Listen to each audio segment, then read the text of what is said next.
Everyone, so today we're going to do a guide to setting up a grid layout on Affinity Publisher. This is useful for those of you doing your magazine designs. It's also useful for posters and all other things.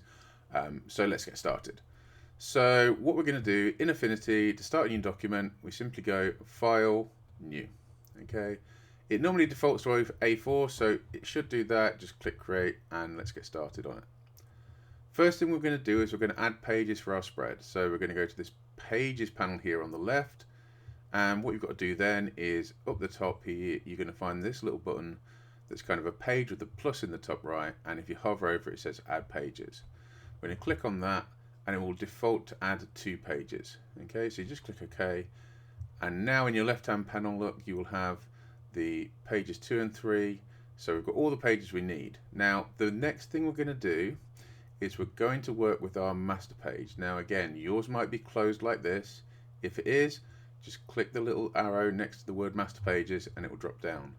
Double click and it will go up to the master. You can tell it's got the master here with like the line around the outside of the page. So what a master page does is whatever you put on here will go onto every other page of your document. So the idea is if we set up grids and guides on here, it will then appear on everything we do exactly the same on every page, so it just saves us a lot of time. So we're now on the master page, which is the important part. To set those guides up, we go to the View menu and we come all the way down to Guides here. Now these things might be a little bit different on yours. Generally when you first log in, the style will be filled. We don't actually want filled. We're going to click on the word filled there and change it to outline.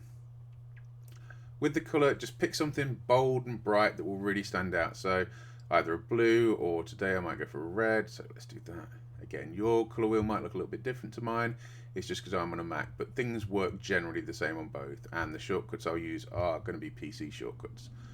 So when we come to this part here, we're going to set out our columns and rows. So we're going to choose 12 for both of these. Now the reason we choose 12 is because the number 12 has multiples. You can multiply 2 into it, you can multiply 3 into it, you can multiply 4 into it, and you can multiply 6 into it. So the way we do that, it means that we can lay things out in several different ways from this one grid. Okay, so we're going to put 12 columns and 12 rows, and the gutter, which is, as you can see here, look, the space between these columns, we're going to change that all the way down to 3. So that should now start to look like so. The other thing we're going to do, we're going to change the margin. We don't need them this big, and we're going to make them 8mm for all 4. So the inner, the top, the outer and the bottom should all be changed to 8. Okay, again, don't worry about changing the color here. It's just what we use this for is we make it an area that's print safe.